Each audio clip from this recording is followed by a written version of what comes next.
Boa noite a todos e todas, sejam bem-vindos, bem-vindas a mais uma palestra no formato de webinar da Liga Acadêmica de Saúde Esportiva, a LASE, da Universidade Federal do Triângulo Mineiro, em Uberaba, Minas Gerais, uma liga que tem característica de ser multiprofissional, interdisciplinar, tentando trazer diversos conhecimentos e conteúdos na área de saúde do atleta e envolvendo profissionais e estudantes de diferentes cursos da área da saúde que também tenham interesse nessa temática.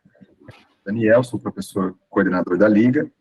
Hoje estamos começando, então, às 6 horas e 37 minutos, dia 20 de dezembro de 2023, nossa última atividade, nossa última reunião e atividade deste ano. E, para isso, trazemos um convidado externo, formado na área de nutrição, Marlon Martins Moreira, que é nutricionista, formado pela Universidade Federal de Viçosa, com câmbio na Universidade do Porto, em Portugal. Ele é doutor em atenção à saúde pela Universidade Federal do Triângulo Mineiro, então é um egresso da instituição, isso muito nos orgulha trazer egressos da instituição para atividades. Ele é professor de curso de pós-graduação, responsável pelas disciplinas de bioquímica e nutrição no esporte, atualmente professor da Universidade do Estado de Minas Gerais, nos cursos de nutrição, educação física, biomedicina e enfermagem, e atua como nutricionista clínico desde 2015, com uma atuação direcionada à área de nutrição esportiva e geriatria.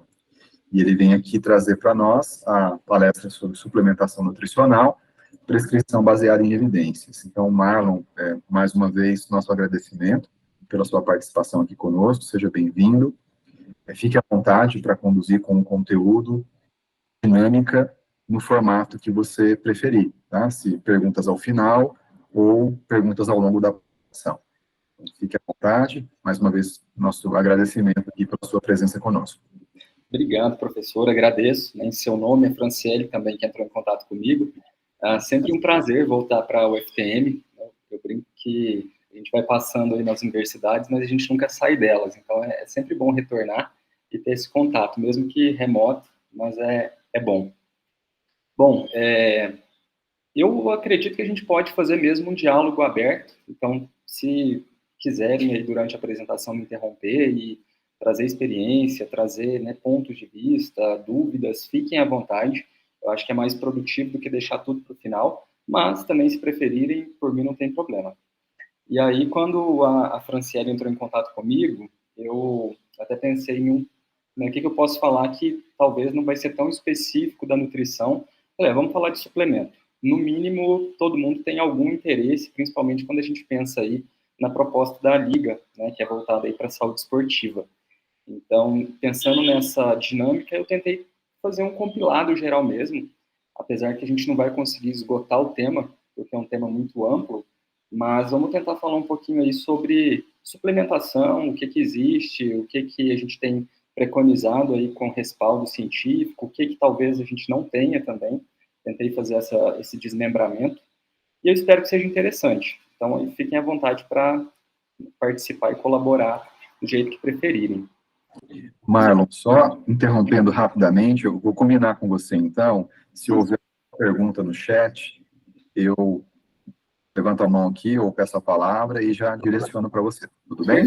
Pode me interromper, porque eu não estou vendo vocês mais, então fica mais fácil para eu entender. Mas pode me interromper em qualquer momento. Combinado. Perfeito, obrigado. Bom, pessoal, pensando em suplementação, o que vocês conhecem que a gente tem aí no mercado, na prática esportiva, ou mesmo clínica, de suplementos, que vocês já ouviram falar, ou pelo menos, né, já viram alguma aplicabilidade? Tem algum nome aí, ou tipo de suplemento na mente de vocês? Acho que o mais geral são os wheys e a creatina. Sim. Mais algum que vocês saibam aí? Pensando na proposta da Liga, né, saúde esportiva, que normalmente é preconizado e utilizado nesse meio?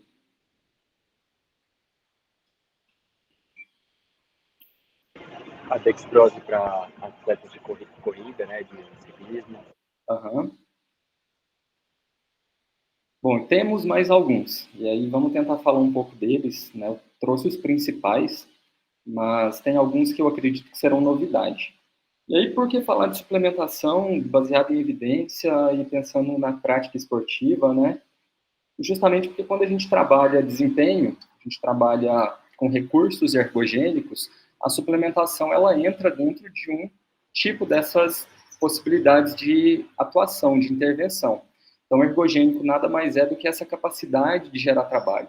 Então, quando eu penso na alimentação barra suplementação, eu estou pensando aí em alguma substância que ela vai ser capaz de melhorar, aprimorar o desempenho, né, o trabalho físico, o desempenho atlético, independente de qual seja a proposta. A gente tem aí suplementos específicos para recuperação, suplementos específicos para potencializar força, para reduzir fadiga.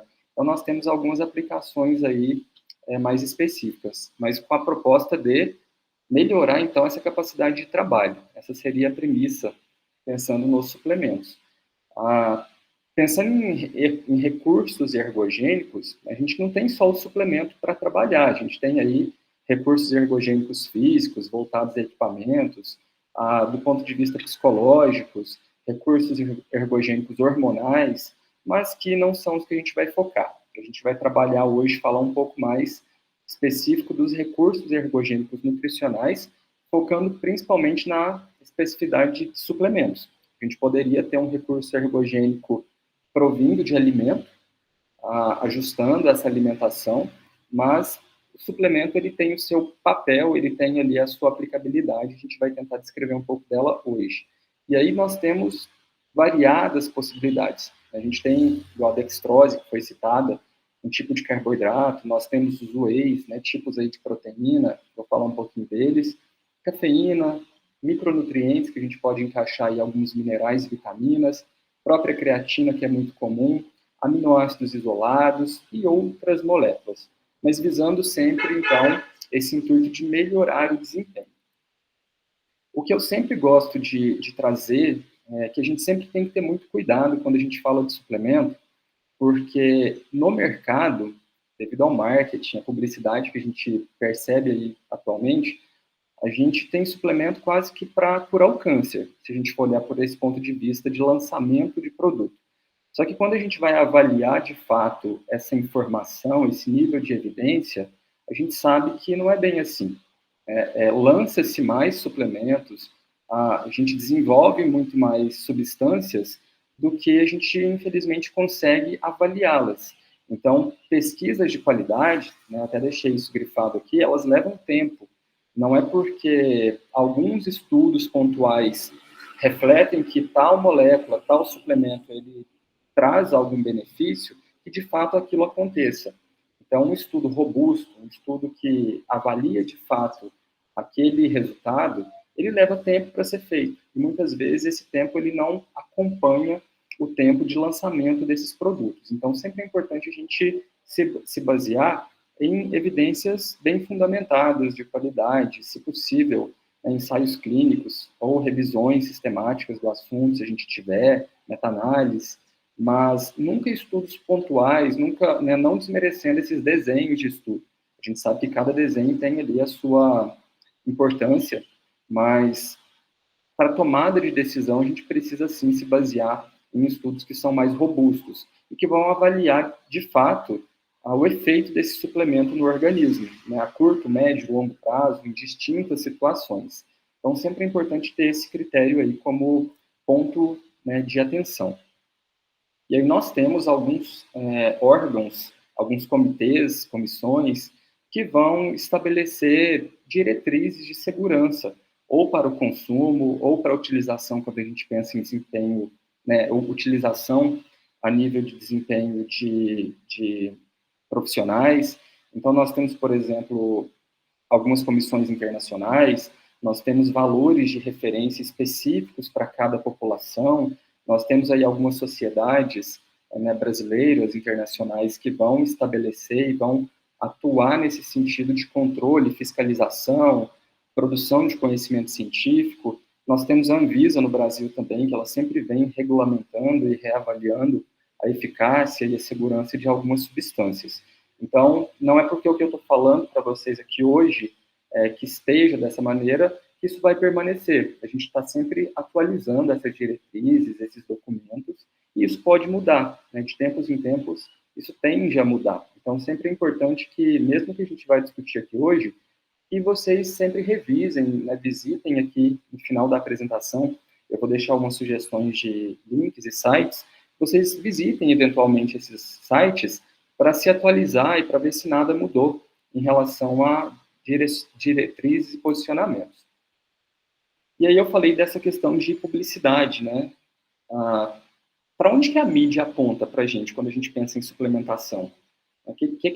Quem usa ou quem já usou suplemento, independente de qual seja, quando vocês vão no site comprar, como é que esse suplemento é vendido para vocês? Ele tem uma propaganda por trás, ele tem uma publicidade por trás, trazendo assim evidências que são concretas ou talvez elas estejam superestimadas. Ou vocês nunca nem repararam nisso? Principalmente com termogênico, dá pra perceber pelo menos que a galera coloca muito a mais do que de fato acontece, né? Exatamente, não só eles, né? Existem outros aí, eu até fiz aqui uns prints rápidos, não só de suplemento, mas quando a gente fala de dieta também, a gente tem receita para tudo hoje em dia. Receita para crescer, receita para emagrecer, a receita para eliminar, né, gordura de maneira aí não, eu diria que nem fisiológica. 9 quilos de gordura em 10 dias enfim, é praticamente impossível, mas a gente tem público para isso, né? E isso é o que me preocupa. Então, enquanto profissionais da saúde, a gente tem sempre que confiar desconfiando e a gente sempre tem que ser crítico a tudo que nos é colocado. Quando a gente vai, né, visitando aqui, nada específico em relação a marcas, né, fui printando ali eventualmente, mas quando a gente vai ver a publicidade por trás de alguns suplementos, a gente sempre tem uma publicidade muito forte. Então, quando eu vejo aqui um termogênico ou um pré-treino, muito mais energia e disposição para os treinos, estimula a queima de gordura, estimula a concentração, ajuda na recuperação após treino. Então, se a gente for olhar ali, de fato, que a gente tem de posicionamento para a venda desses suplementos, é algo que talvez, né, na eficácia real dele, a gente não tenha comprovação.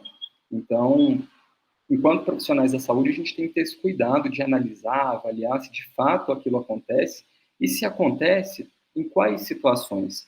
Não é porque o suplemento ele funciona que ele vai funcionar em todas as situações, para todas as pessoas. Então, isso também tem que ser analisado e analisado por uma equipe, né? Apesar de, muitas vezes, a prescrição dietética está atrelada à prática do nutricionista, existem algumas variáveis que nós, nutricionistas, não controlamos. Então, a gente tem que estar em constante diálogo com a fisioterapia, educação física, medicina, enfermagem e demais profissões para a gente, de fato, conseguir olhar para aquele indivíduo que a gente está cuidando de uma maneira holística, né, de uma maneira real da rotina e da individualidade dele.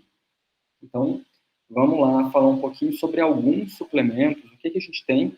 Eu trouxe algumas descrições gerais para especificar também o que é o suplemento, para quem talvez não tenha tido contato prévio, ou não conheça todos. Então, alguns até talvez fique batido, né, eu falar sobre isso, mas eu prometo que eu não vou me estender muito nessa questão de descrição. Quando a gente fala de suplemento proteico, o mais comum é a gente pensar no whey protein, né, na proteína do soro do leite. Porém, suplemento proteico ele é muito mais amplo do que só a proteína do whey, do soro do leite. A gente tem proteínas vegetais, da soja, da ervilha, do feijão e outras mais. A gente tem proteína da carne também. Mas, de um modo geral, pensando aí nas exigências determinadas pela Anvisa, a recomendação é, para ser considerado um suplemento proteico, ele tem que ter, no mínimo, 50% do valor dele, né, de energia, proveniente das proteínas. Normalmente, é maior, tá? Isso aqui é um mínimo. Normalmente, as marcas elas tendem a aumentar o teor proteico justamente para agregar valor e melhorar a sua proposta de venda. E aí nós temos, né, as diferentes formas de whey, derivados aí do leite, do soro do leite. Então, nós temos a variação do whey protein concentrado, isolado e o hidrolisado. E nós temos também a caseína, que é uma outra proteína variável aí, provinda do leite como matéria-prima. Nós temos a albumina, eu não sei se já provaram, mas provinda do ovo, que tem um sabor residual bastante forte. Eles até colocam o sabor, né, albumina de chocolate, mas para quem já usou sabe que não resolve muito. E nós temos as vegetais. E ainda temos também os blends, que vão ser aqueles suplementos que eles vão mesclar diferentes fontes proteicas ou diferentes tipos de moléculas. O que isso, né, significa? Quando eu falo do whey protein, eu tenho as variações concentrado, isolado e hidrolisado. Nada mais é do que a composição desse suplemento versus a maneira como a proteína se encontra no suplemento.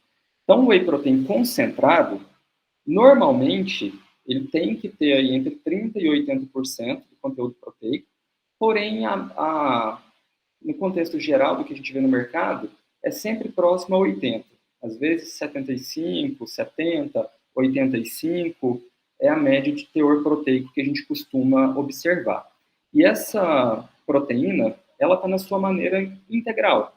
Então, ela não está ali quebrada, hidrolisada, é uma proteína intacta. E esses outros 15%, 20%, 30%, né, para compor o total do suplemento, a gente tem aí um pouco de gordura e um pouco de carboidrato. Normalmente, o whey concentrado ele tem uma absorção que a gente fala que ela é lenta. Ela vai durar, aí, se a gente observar, de 30 minutos a 1h30. Então, assim, é um lento, mas ele não é tão lento também. Nós temos a variação do isolado e do hidrolisado. A diferença é, nessas duas variações, a gente tem um teor de pureza maior. Então, a quantidade total do suplemento ela é quase toda de proteína. A gente consegue retirar quase todo o carboidrato, quase toda a gordura desse suplemento. E aí vem sempre aquela dúvida, né? O whey isolado é melhor, o hidrolisado é melhor. Fato é que ele é mais caro. Qualquer um dos dois aqui é mais caro do que o concentrado.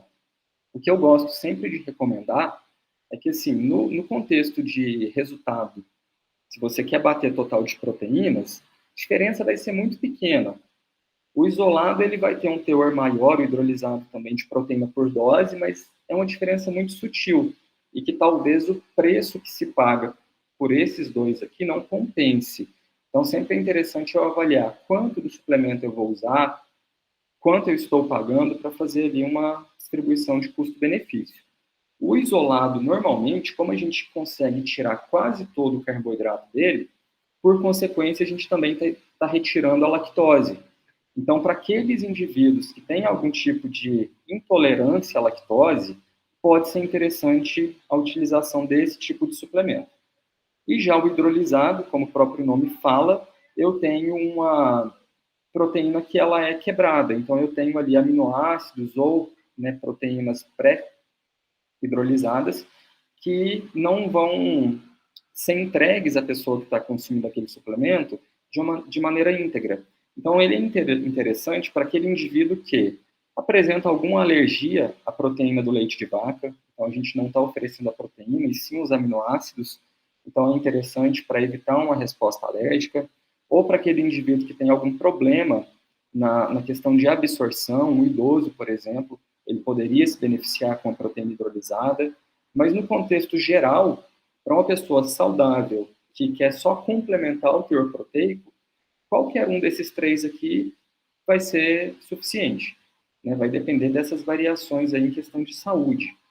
E a velocidade de absorção nem muda tanto.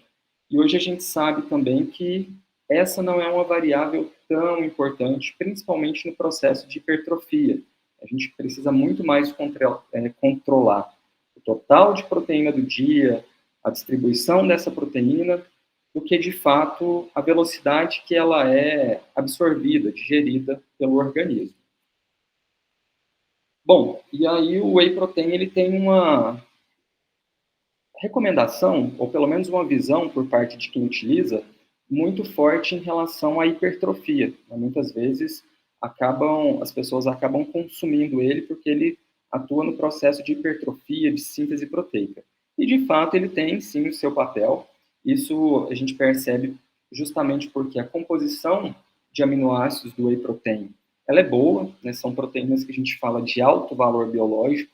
Então, a gente tem uma composição de aminoácidos que ela é completa, ela é muito boa, mas não é só por isso. Um dos aminoácidos importantes nesse processo de síntese proteica, né, de estimular essa síntese, é justamente a leucina, que é um aminoácido que vai estimular uma via, que é a via mTOR. Essa é uma via que ela dá um gatilho, né, ela dispara ali o início de uma cadeia de reações para estimular o corpo a aumentar o teor de massa muscular. Ela é estimulada por alguns hormônios, pelo próprio exercício físico, e a leucina tem um papel importante nesse estímulo. Então, sim, né, o whey protein, assim como outros alimentos ou suplementos que tenham leucina, eles contribuem para esse papel de hipertrofia devido a esse estímulo de mTOR. Porém, a gente sempre tem que ter um cuidado, porque quando eu falo isso, né, a leucina ela é importante, ela estimula a mTOR, e isso é um ponto importante para a hipertrofia. A gente tem que ter cuidado porque o excesso também não é interessante.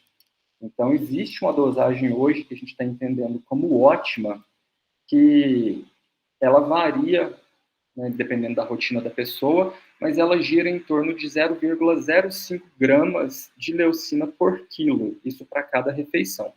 Então, se eu multiplico meu peso aí vezes 0,05, eu vou ter um total ali de leucina que é interessante. Ele varia, em média, para a maioria das pessoas, de 1,7 a 3,5 gramas de leucina por refeição.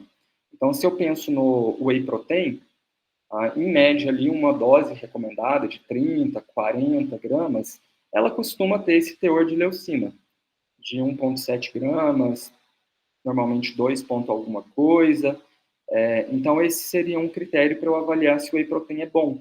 Aqueles wheys que têm uma dose muito pequena, quando eu olho o aminograma, de leucina, esse talvez seja um fator limitante na minha escolha. Se tiver muito baixo, eu vou ter que usar mais suplemento para atingir essa dosagem ótima. Se a minha intenção for justamente estimular essa via aqui, via leucina. E aí eu falei que o excesso também não é interessante. Muitas vezes vem a dúvida. Então, Marlon, posso suplementar a leucina isolada visando hipertrofia? E aí eu digo que não, né? Porque uma coisa é estimular a mTOR, estimular a síntese proteica. Outra coisa diferente é esse estímulo se concretizar em, de fato, hipertrofia, aumento desse tecido. Então, por mais que a leucina tenha esse papel de estímulo, se eu não tenho os outros aminoácidos ali dando suporte para a hipertrofia acontecer, só estimular não resolve. Então, quando eu dou uma dosagem muito alta só da leucina, eu acabo descompensando o equilíbrio dela para os outros aminoácidos, e isso não é tão interessante. Então, por isso que a gente tem essa dosagem média aqui por refeição, 1,7 a 3,5 gramas, que se eu for traduzir isso para proteína, né, proteínas de alto valor biológico, então, proteína do ovo, carnes, próprio suplemento, a gente está falando aí de uma média de 20 a 40 gramas de proteína por refeição. Essa seria uma dosagem média ideal. Então, durante o dia, eu vou tentar apresentar refeições que tenham aí entre 20 e 40 gramas, e aí eu consigo esse total aqui ideal de leucina. Só para traduzir novamente em alimento, se a gente está falando de uma carne, a gente está falando algo aí entre 80 e 120 gramas de proteína em uma refeição, por exemplo, ou de uma dose de suplemento de whey protein, por exemplo, ou de ovos, 5 ovos, a gente consegue bater esse total aqui. Então, a gente precisa, né, ter uma padronização desse consumo. Mas, de fato, a leucina desempenha, sim, esse papel interessante. Aqui, só para ilustrar o que eu falei para vocês.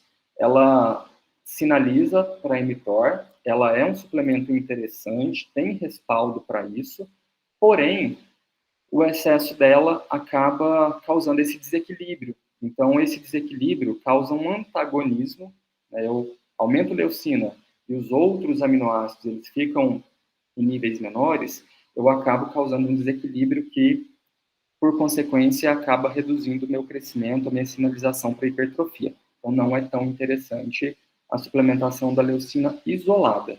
É interessante que ela esteja associada a um suplemento ou alimento nessa dosagem média aqui. Então, para saber, é só fazer essa multiplicação pelo seu peso, e você vai ter uma média ali por refeição. Bom, outro suplemento aí bastante complexo, que acho que hoje em dia até já tem tido muito mais conhecimento, até por parte de quem está fora do meio acadêmico, que são, né, os BCAAs, os aminoácidos de cadeia ramificada. E a gente tem 3 para compor esses BCAAs, que são a leucina, isoleucina e valina.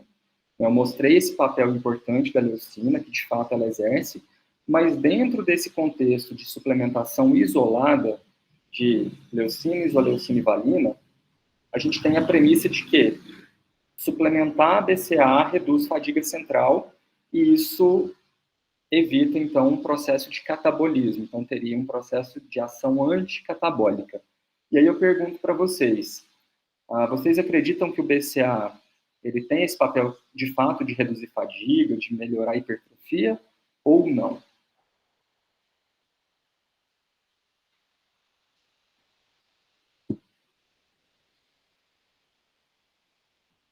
Bom, vou responder para mim mesmo. Eu acreditava que sim, enquanto eu estudava. Nossa, o BCA é bom, reduz, né? Se bem que eu me formei há 12 anos atrás. Então, assim, muita coisa surgiu de evidência depois. Mas, na época, a gente ainda tinha dúvidas. E tinha muita coisa falando que sim, que o BCA ele era interessante. Se a gente olha para o mecanismo de atuação dele, é até interessante. Quando a gente pensa ali no período de descanso, de repouso, eu tenho um equilíbrio, né, a nível de capilar sanguíneo, dos ácidos graxos circulantes, do teor ali de triptofano, até do próprio BCA, né, desses aminoácidos, porque eles também são obtidos via alimentação. Então, existe uma homeostase nesse sistema. Se a gente olha aqui acima, a gente vai ter a albumina, né, o Azinho aqui, ele sempre vai estar ligado ou ao ácido graxo ou ao triptofano. Então, num período ali de repouso, de descanso, o que eu tenho é baixa demanda energética, então, por consequência, eu não preciso ter muita gordura de circulante, né, os ácidos graxos livres, então esse equilíbrio está acontecendo. Num período de exercício, onde eu tenho um processo de fadiga, né, e a fadiga, se a gente for olhar os motivos dela, são vários, mas um deles é a redução do teor de energia, então eu tenho menos glicogênio muscular e hepático, e isso induz a eu gerar energia de alguma outra maneira. Outra maneira que a gente tem seria quebra de gordura, então lipólise. Se eu tenho quebra de gordura, eu vou ter mais gordura livre ali sendo disponibilizada para gerar energia, dependendo do estímulo do exercício. E aí entra o papel do BCA, porque se eu estou com um processo de fadiga liberando gordura para gerar energia, o que vai acontecer ali no meu capilar sanguíneo é a minha albumina, ela vai precisar se ligar a esse ácido graxo para que ele seja levado até a mitocôndria para fazer um processo de beta-oxidação, ou seja, de geração de energia, de ATP. Ao fazer essa ligação ao ácido graxo, a albumina está liberando o triptofano. Quando esse triptofano está livre, ele tem a capacidade de atingir a barreira hematoencefálica e lá no meu sistema nervoso ele ser convertido a serotonina. Então a serotonina ela é tida, né, como hormônio do bem-estar, prazer, porém no processo de exercício ela vai induzir a um processo de fadiga, cansaço, letargia. Então a teoria é o BCA ele compete com esse triptofano aqui. Se eu tenho mais BCA livre, ele vai competir com o triptofano e eu reduzo a fadiga central. Esse seria um mecanismo. Então, e além disso, né, prevê-se que ele melhoraria a performance, porque ele também poderia gerar energia e evitar, então, o uso desse glicogênio muscular e hepático. Porém, o que a gente tem de posicionamento quanto ao uso do BCAA? A suplementação é muito discordante, a maioria dos estudos não mostra benefício, né, benefício ergogênico, então de melhora de desempenho, tanto que a Anvisa ela proibiu a utilização do BCAA por atletas, por não ter, né, na verdade não é a utilização, mas a recomendação no rótulo de que é indicado para atleta, justamente porque a gente não tem recomendação de benefício, a gente não tem essa evidência.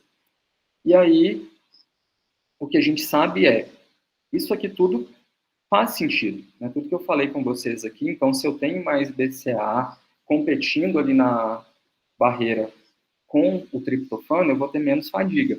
Mas isso tudo poderia ser evitado se eu oferecesse para esse indivíduo uma porção correta de carboidrato. Então, eu não preciso depender do suplemento de BCAA para evitar fadiga, evitar todo esse mecanismo, simplesmente pelo fato de que, se eu ofereço carboidrato na dosagem ideal, seja aí intra-treino, pré-treino, né, dependendo da duração desse esporte, desse exercício, eu consigo atenuar esse processo de fadiga. O carboidrato ele vai gerar energia, ele vai evitar um processo de lipólise aumentado e, por consequência, essa albumina vai ficar bonitinha, ligadinha ao triptofano. Então, reduz o processo de fadiga central, simplesmente oferecendo carboidrato. Então, né, por esse e outros motivos, é um suplemento aí que não tem aplicabilidade. A não ser em algumas questões de saúde, que, né, eu nem vou adentrar aqui, mas seria para aqueles indivíduos que têm algum problema hepático, visto que ele não vai ser metabolizado lá no fígado. Mas para as outras pessoas, em questões de saúde e desempenho, não faz muito sentido suplementar, porque o carboidrato já teria esse papel energético suficiente. E além do que é fácil o consumo. Tem até, né, alguns estudos pontuando isso, avaliando aqui a utilização do BCAA versus a maltodextrina, que é um carboidrato ali de absorção rápida, no processo de número de repetições e no processo de percepção de esforço. E a gente percebe aqui que tanto o grupo placebo, que usou maltodextrina, quanto o grupo BCAA, eles não apresentaram diferenças no quesito percepção de esforço, no quesito número de repetições em exercícios de resistência. Então, realmente, não faz muito sentido utilizar, desde que eu tenha uma alimentação correta com carboidratos aí, que é fácil de ser implementada na rotina de qualquer pessoa. Outro suplemento, e esse sim a gente tem uma resposta muito positiva, eu diria que não só no desempenho, eu trabalho muito com a questão da geriatria, dos idosos, e cada vez mais a gente tem percebido que a creatina é um suplemento com uma versatilidade muito boa e uma segurança também muito boa. Então, ele é muito utilizado no quesito desempenho esportivo, mas ele tem sido muito empregado também na prática clínica para indivíduos idosos, justamente porque a creatina ela participa de um processo de troca energética, né? Então, ela ajuda no processo de permitir que o ATP celular ele seja utilizado de maneira mais efetiva. Então, se a gente volta lá para a bioquímica, a gente lembra que, normalmente, a grande parte do ATP produzido na célula vai ser gerado dentro da mitocôndria. Porém, esse ATP gerado lá no final da cadeia transportadora de elétrons, ele não vai sair da mitocôndria sozinho, eu não produzi e ele saiu. Ele precisa de uma molécula para fazer essa translocação, né, de intramitocondrial para extramitocondrial. E é justamente aí que a creatina entra. A creatina, quando eu suplemento, a intenção que eu tenho é aumentar os níveis celulares de creatina livre. E essa creatina livre, ela tem a capacidade de entrar dentro da mitocôndria. Lá dentro, ela sofre um processo aqui de adição de um fosfato e sai da mitocôndria e libera esse fosfato. E é justamente esse processo de troca. Então, a creatina livre entra e ela sai como fosfocreatina, e aqui de fora da mitocôndria, né, dentro da célula ainda, ela consegue liberar e regenerar esse ATP.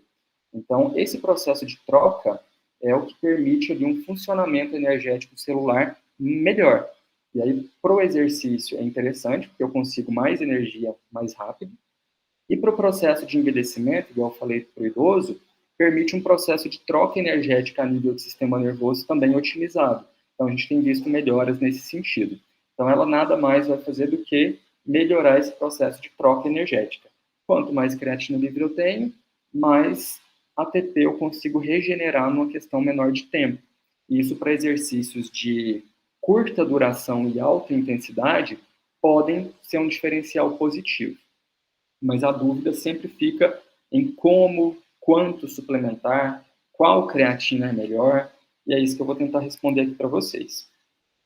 Normalmente a gente já produz creatina, né, parte dela é excretada, cerca de 2 gramas por dia é excretada, mas a gente já tem uma produção ali corporal, e para uma pessoa que não treina já seria suficiente. E aí a gente tem os protocolos de suplementação para tentar aumentar esses níveis. Existem 2 tipos principais de protocolo, que é o que a gente fala de manutenção e o de saturação. Ambos eu diria que eles são muito similares em questão de resultado. Tem só uma característica que talvez pode trazer alguma diferença aí na resposta para o indivíduo. No protocolo de saturação, é aquele protocolo em que eu vou trabalhar dosagens maiores de creatina num período menor de tempo. Então, em média, a gente utiliza 20 gramas ao dia durante 5 a 7 dias, de maneira constante. E aí a intenção é fazer um protocolo, fazer uma saturação mais rápida. Então, a gente percebe que logo nos primeiros 7 dias, a gente tem aqui uma concentração de creatina bem rápida, né, bem alta. Só que depois desses 7 dias, eu reduzo a dose. Aí eu venho para o protocolo de manutenção, que vai variar entre 3 a 5 gramas ao dia. E aí os níveis eles tendem a cair um pouco e depois se manter constantes. Quando eu penso no processo de protocolo de manutenção, eu já começo no dia 0 com um total ali de 3 a 5 gramas e eu mantenho isso, eu não aumento. Então, o que a gente percebe é que os níveis eles aumentam mais gradativamente, porém depois eles se mantêm constantes. Então, diria que o protocolo de saturação para a creatina, ele vai ser muito interessante para aquele indivíduo que talvez tenha uma competição num curto período de tempo e que ele vai se beneficiar do uso e você não tem tempo para fazer ali um protocolo, né, a longo prazo, então pode ser interessante. Agora, para aquele indivíduo que está treinando, para aquele indivíduo que tem um tempo ali até uma possível competição, o protocolo de manutenção ele já é suficiente. Então, 3 a 5 gramas aproximadamente. Se a gente quiser ser mais específico, a gente pode fazer ali individualizado pelo peso, que vão ser 0,7 gramas vezes o peso desse indivíduo. Vai dar algo em torno disso, mas, por exemplo, se for um indivíduo muito leve ou muito pesado, a gente consegue, de maneira mais específica, trazer um total de suplemento mais real para a realidade daquela pessoa. Mas ambos vão funcionar. E aí ela é muito utilizada, como eu falei, naqueles exercícios de intensidades altas e período de tempo curto, porque é uma forma de fornecimento energético que ela se satura muito rápido. Então, ela dura entre alguns segundos, até no máximo ali, né, entre 10 a 40 segundos. Passou disso, se o exercício continua, eu vou precisar de outra forma de fornecer energia. E aí vai depender do exercício físico que está sendo aplicado, né, que está sendo trabalhado.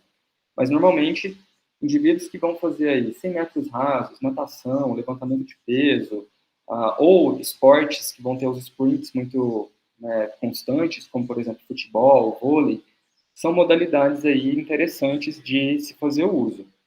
Nada impede também no processo de musculação, né, em outras variações.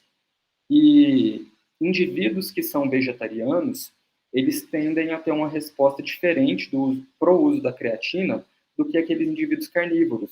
Porque, do ponto de vista alimentar, um dos principais alimentos, fontes de creatina, seriam carne vermelha. Então, aquele indivíduo que é vegetariano, ele acaba tendo uma resposta talvez um pouco melhor com a suplementação, visto que na alimentação ele tende a ter uma ingestão menor. E aí o que se fala também em questão da creatina e saúde renal. E hoje o que a gente percebe, né, que vem sendo corroborado por vários estudos, é que ela é segura. Desde que eu tenha uma rotina saudável, eu não tenha predisposições a problemas renais, se eu, né, mantenho ali uma rotina saudável, um uso com dosagens não excessivas, a creatina não vai afetar a saúde renal do indivíduo. E aí, né, isso é corroborado por vários marcadores de saúde renal, que mostram que não tem diferença. Esse estudo aqui, ele avaliou só 35 dias, mas existem estudos aí que avaliam o uso crônico da creatina ao longo de anos, e a gente percebe que ela realmente não afeta essa questão de saúde renal, desde que respeitadas essas individualidades de uso, né, e de demais cuidados em saúde. Outro ponto da creatina. Pessoal, eu estou falando muito rápido ou estou tranquilo? Normalmente eu disparo a falar e engato a quinta marcha e vou. Eu acho que é tranquilo, Marlon. Tranquilo, Marlon. De boa. Beleza. Outra dúvida muito, assim, na verdade nem é uma dúvida, né, mas o pessoal tende a ter um preconceito com o uso da creatina, é que, eu comecei a usar creatina e eu engordei. A creatina não vai fazer você engordar. Ela causa, assim, uma leve retenção hídrica, que também não é prejudicial, a não ser para aqueles indivíduos que vão competir em modalidades em que o peso tem que ser muito controlado, mas não seria nada prejudicial e dá para se fazer um controle disso a médio e longo prazo. O que tende a acontecer é, quando eu tenho o consumo da creatina, por ser uma molécula ativa osmoticamente, então ela tende a precisar de um equilíbrio intracelular dos eletrólitos e da água, e isso acaba trazendo um processo ali de retenção de água intracelular. E aí, por consequência, o peso ele tende a aumentar um pouco, mas, né, não é que a pessoa esteja engordando.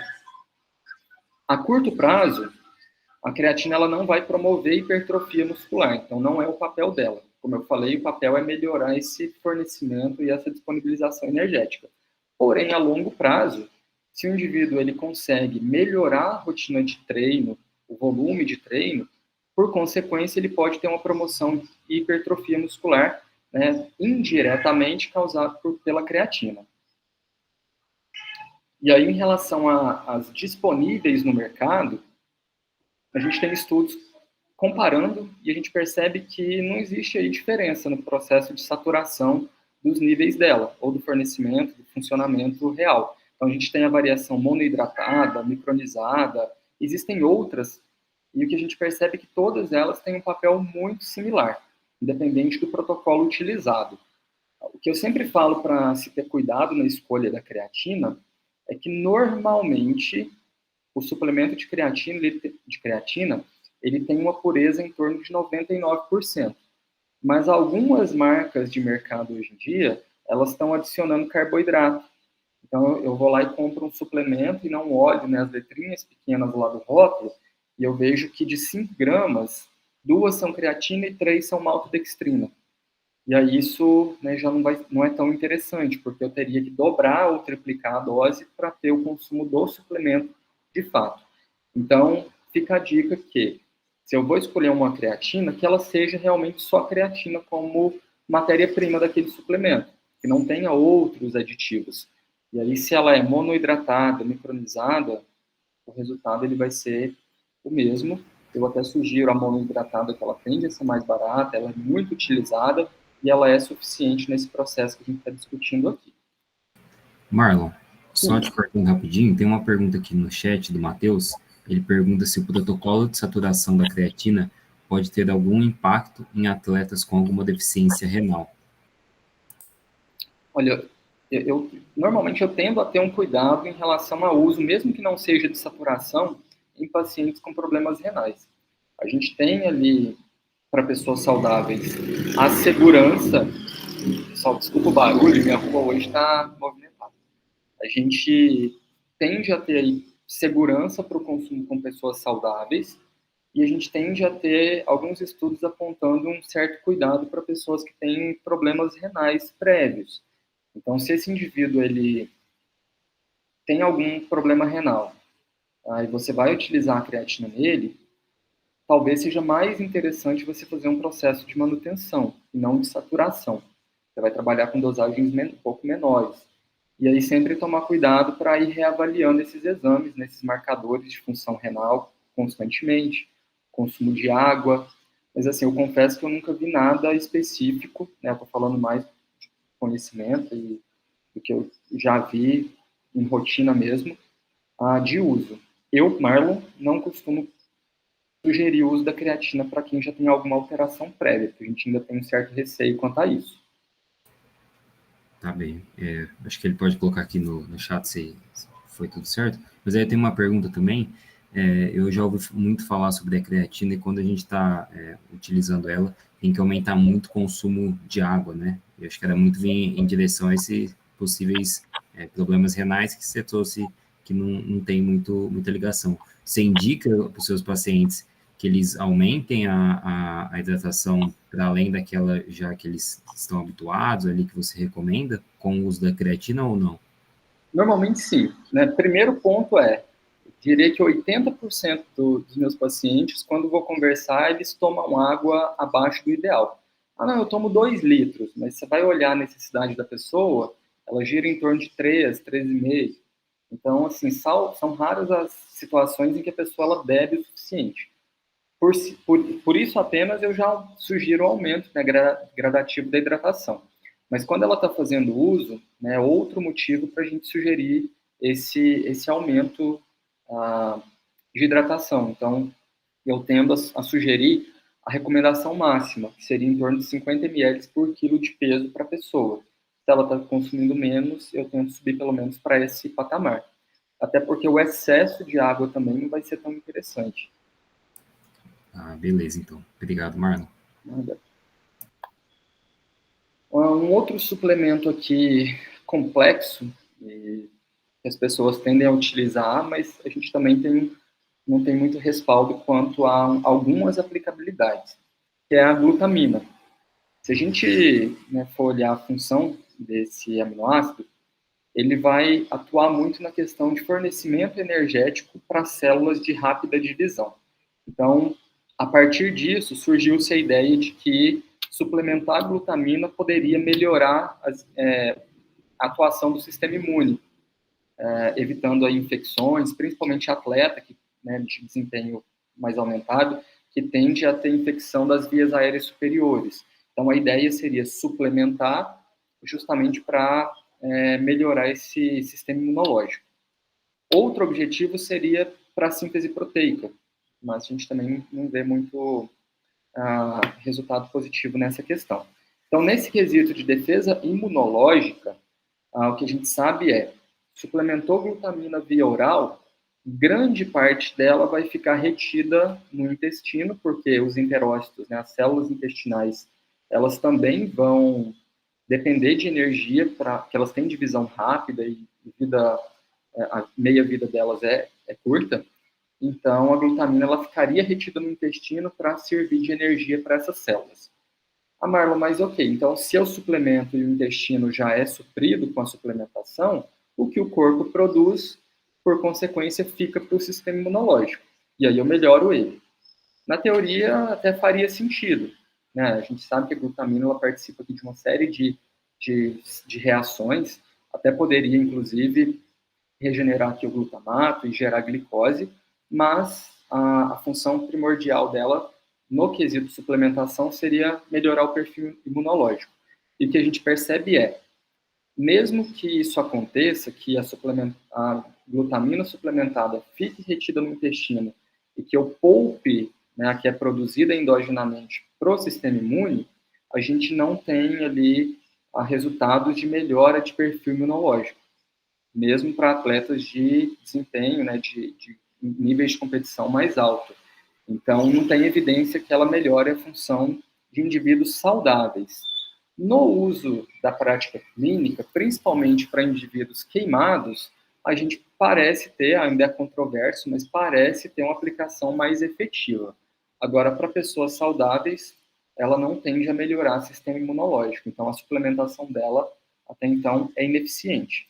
E aí, o que a Sociedade Brasileira de Medicina Esportiva recomenda é que não existe justificativa para a suplementação dela, mesmo em exercícios físicos intensos. nada impede do consumo, né? Mas sabendo que a gente não tem até então essa informação, bati o martelo e falei que melhora. Até então tudo aponta para que não há uma melhora para pessoas saudáveis. Beta-hidroximetilbutirato ou HMB. Esse aqui vai ser um metabólito da leucina, né? Então a gente tem a leucina e o processo de a degradação dela pode gerar aí um metabólito que seria o HMB. A ideia de suplementar o HMB, apesar dele já ser produzido no corpo e ele também ser facilmente obtido de alguns alimentos, seria do mecanismo que ele tem de melhorar a síntese proteica e inibir a proteólise. Então, a gente suplementaria para evitar justamente esse processo aqui de proteólise e talvez um pouco da síntese. O que a gente tem de dose estudada é em torno de 3 gramas por dia. Ela tem que ser usada de maneira crônica, então preciso manter esse uso constante. E normalmente o beta-hidroximetilbutirato, ou HMB, ele vai ser mais benéfico para treinos mais longos. Então, naqueles indivíduos treinados, que estão treinando aí há pelo menos 6 semanas ou mais, e normalmente utilizada de 30 a 60 minutos antes do exercício. Existe um posicionamento positivo por parte da Sociedade Internacional de Nutrição Esportiva para o uso do HMB. Ele parece sim ter se mostrado interessante, porque ele atua também na questão da diferenciação das células satélites e, de alguma maneira, participa de algumas vias de indução à síntese proteica. Então, parece ser um suplemento até então interessante para uso nesse sentido. Um outro suplemento, não sei se já ouviram falar, mas é a carnitina. E ela já é bastante produzida no nosso organismo. Fígado, rim, cérebro, eles conseguem produzir a carnitina. Também está presente na alimentação, principalmente aí carne vermelha. E a forma ativa desse suplemento, da carnitina, é a L-carnitina. O papel dela é importante, mas eu diria que, assim, suplementar não faz muito sentido também. O papel da carnitina ou da L-carnitina, principalmente vai ser pegar aquela gordura, né, aquela molécula de ácido graxo grande. A gente tem gordura de vários tamanhos. A gente tem ácidos graxos, né, gorduras pequenas, de cadeia curta, cadeia média e cadeia longa. Aquelas de cadeia curta, elas conseguem passar aqui do citosol para dentro da mitocôndria, e lá na mitocôndria elas serem ali oxidadas para gerar energia. Porém, aquelas moléculas maiores, elas não conseguem fazer essa translocação aqui sozinhas. Então, eu precisaria da carnitina para ela se ligar a essa molécula de gordura, que é o que está mostrando aqui, e aí ela entraria dentro da mitocôndria para fazer esse processo de liberação e detoxidação posterior. Depois, essa carnitina ela sairia da mitocôndria e conseguiria fazer esse processo ali sempre de levar a gordura lá para dentro. Né? Isso acontece. É mais ou menos o papel que a gente tem da creatina em fazer a liberação daquele fosfato. A questão é, o nosso corpo ele já produz o suficiente. Então, suplementar, né, a carnitina com o objetivo principal de aumentar a oxidação de ácido graxo, né, de quebrar mais gordura e usar como energia, e talvez até emagrecer, que às vezes esse suplemento ele é vendido com essa ideia, não faz muito sentido porque ela só participa do processo de levar a gordura para onde ela precisa. Então, ela não tem o papel de aumentar a lipólise, de tirar a gordura do tecido adiposo. Então, só o processo ali de fazer essa translocação não aumenta o nível de queima de gordura, de oxidação lipídica, de beta-oxidação. Então, não faz muito sentido. Eu sempre costumo falar que é a mesma coisa de você ter um ônibus, a carnitina é esse ônibus, e você tem ali 10 pessoas. E essas pessoas são a molécula de gordura. Então, um ônibus, né, uma carnitina, ela consegue fazer a passagem dessas 10 pessoas, dessas 10 moléculas de gordura. Não justifica eu ter ali 10, 20, 30 ônibus para fazer esse mesmo transporte dessas 10 pessoas.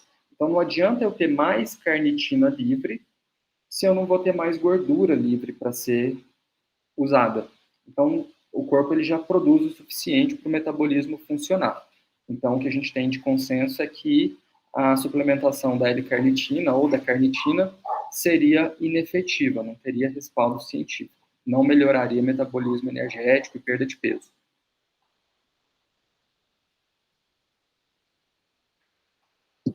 Outro suplemento que a gente tem é o CLA, que é um tipo de gordura que está presente em alguns alimentos, mas aí existe também a suplementação dela né, via suplemento com o objetivo de alterar a composição corporal.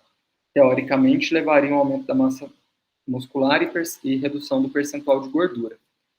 Os mecanismos que a gente tem, né, possíveis, porque eles não estão totalmente elucidados, é que a dose estudada de 1,7 a 6,8 gramas induziria um processo de aumento da lipase hormônio sensível. Então, a lipase hormônio sensível, ela vai, né, quando ativada, induzir um processo de lipólise, então estou liberando gordura do tecido adiposo, por consequência, eu induziria ali a um processo de quebra e utilização dessa gordura. Porém, a gente não tem respaldo que isso de fato aconteça, nem do ponto de vista de reduzir gordura, nem de aumentar a massa e força muscular. E a gente tem efeitos adversos aí importantes, como sintomas gastrointestinais, alteração do metabolismo da glicose e talvez resistência à insulina e elevação da peroxidação lipídica. Então, vou ter mais moléculas de lipídio oxidadas. E aí, para uma pessoa que talvez ela já tenha dislipidemia, poderia trazer mais prejuízo do que benefício. Então, a suplementação do CLA, né, que é um tipo de gordura, parece que não aumenta o processo de termogênese, não aumenta o processo de liberação energética, de quebra de gordura. Então, o que a gente tem aí é que é um suplemento inefetivo, sem falar que ele é um suplemento caro também. Uma busca rápida aqui, R$90, cento e poucos reais, dependendo da dosagem. Então, não, isso aqui é a recomendação do comércio, né? Não é de respaldo científico. Então, o que a gente tem aqui, aparentemente, ele não é efetivo, e os estudos até então feitos, eles normalmente são feitos em animais. A gente não tem muito estudo aí feito em humano. Então, recomendação de uso, por hora, não temos. Outro grupo de suplementos, e esses aqui para a prática esportiva, eles são interessantes, que são os tampões. Vocês já ouviram falar sobre eles?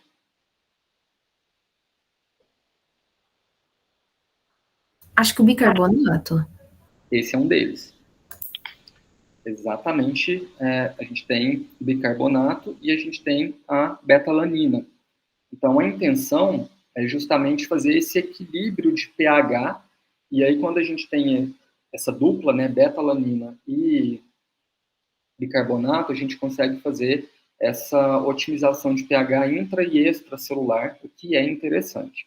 Então, para os dois, a gente tem um respaldo positivo em questão de uso, né, de posicionamento de sociedades aí nacionais e internacionais, e a ideia justamente da suplementação é fazer esse controle que, dependendo do exercício, ele vai aumentar a concentração de ácido lático, de íons de hidrogênio, que podem induzir a um processo de fadiga, né, justamente porque vão alterar o pH muscular, e isso pode, né, um dos processos que causa fadiga.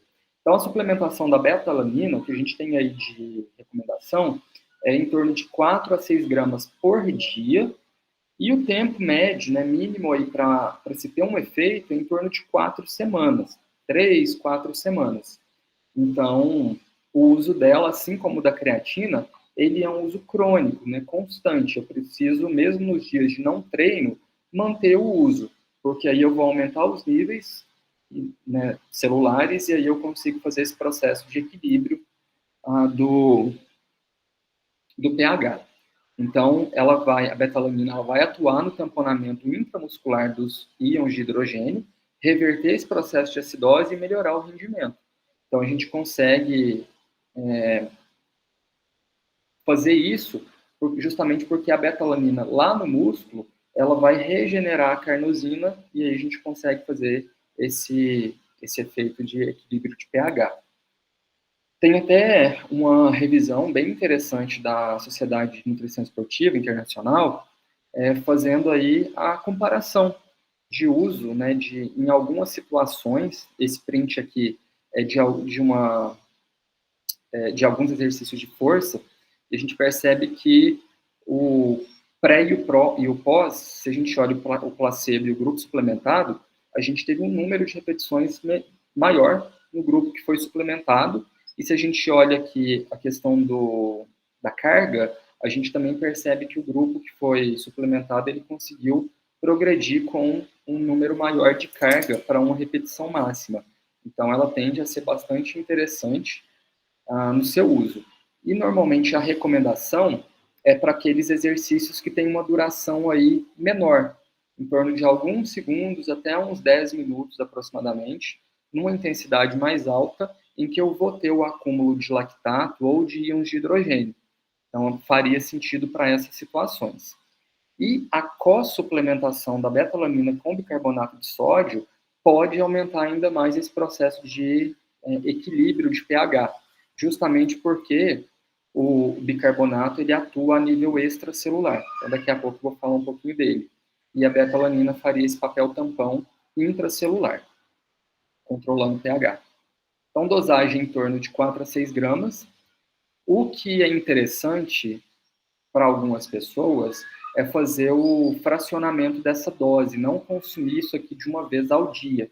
Porque, normalmente, para quem já usou sabe, a betalanina ela causa ali ela fica coçando, né? O povo aqui na região fala, ela fica pinicando, justamente porque ela causa parestesia, que é esse processo de formigamento, de coceira, que algumas pessoas são mais sensíveis e outras menos. É um processo que não é prejudicial e também não é um reflexo de resultado. Então, normalmente, ter ou não parestesia não está associado ao efeito do suplemento. Mas a maioria das pessoas costuma ter algum nível de parestesia, desse formigamento com o uso da betalanina. E aí, o que a indústria normalmente faz é pegar, por exemplo, pré-treinos e colocar doses de betalanina, talvez até mais altas, para aumentar esse processo de formigamento, porque isso induz em algumas pessoas o processo de, opa, se está formigando, se está coçando, é porque o suplemento é efetivo. E uma coisa não tem muita relação com a outra. Mas, assim, a betalanina isoladamente, ela tem respaldo para utilização. Melhora, então, o desempenho, como eu falei. Exercícios muito curtos, ela parece não ter um benefício. Então, não faria sentido utilizar. Já o bicarbonato, né, como eu também falei, ele é um ergogênico com respaldo, vai ajudar nesse equilíbrio ácido-base, prevenindo fadiga. Porém, diferente da betalanina, que o uso vai ser crônico, o bicarbonato ele já vai ter um uso prioritariamente agudo. Então, eu vou ingerir algum tempo antes da atividade para eu ter aquele benefício acontecendo. Normalmente, a dosagem, ela já começa a ter efeito ali entre 60 e 120 minutos antes da atividade, tá? É o tempo de uso que eu tenho que tentar controlar. E a dosagem média vai ser de 0,3 gramas por quilo de peso. Dosagens muito altas, elas estão relacionadas a desconforto gastrointestinal. Então, tem que ter um cuidado, que principalmente diarreia pode acontecer. E aí, esse bicarbonato, ele vai justamente aqui a nível intramuscular,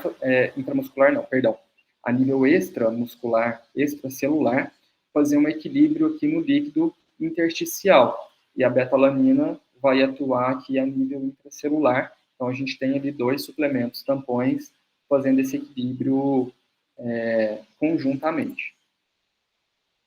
Então, ele retarda a fadiga, ajuda principalmente em exercícios com componentes anaeróbicos predominantes, fazendo esse controle ali do ácido lático, dos íons de hidrogênio, que, né, se a gente deixa eles se acumularem, eles vão inativar algumas enzimas e causar um processo de fadiga periférica, que é o que a gente quer evitar. Como eu falei, desconforto gástrico principal, mas a gente também pode ter vômito, náusea, que não são interessantes. Marlon, Sim. Só uma dúvida. Você sabe dizer se a utilização da betalanina ela entra no doping em competições? Olha, eu com 90% de certeza, assim, eu te falo que não entra, mas eu tenho aqueles 10% de dúvida, porque já tem um tempo que eu olhei e, assim, na época não era, mas eu não tenho certeza. Entendi. Porque eu achei que eu tinha ouvido alguma coisa nesse sentido desses suplementação que é tampão, né? Facilitar justamente esse ganho de performance e entrar como um possível doping, mas eu também não tenho certeza em relação a isso. Tem um que eu vou falar daqui a pouco, que ele é bastante utilizado, assim, ele era bastante utilizado e ele hoje em dia é proibido, que é o glicerol, justamente porque ele vai mascarar o uso de outras substâncias. Agora, a betalanina eu não tenho certeza, até interessante, quero pesquisar depois, mas realmente eu não te falo com certeza que não é. Entendi. E aí a questão do bicarbonato também, sempre, né, isso não só o bicarbonato, sempre falo que pré-competição nunca é momento de você testar coisa nova. Então, se você está com um atleta ali, ele vai ter uma competição, pré-competição você nunca vai encaixar uma rotina diferente, ou um alimento diferente, ou um suplemento diferente, porque você não sabe como esse suplemento vai atuar no organismo da pessoa.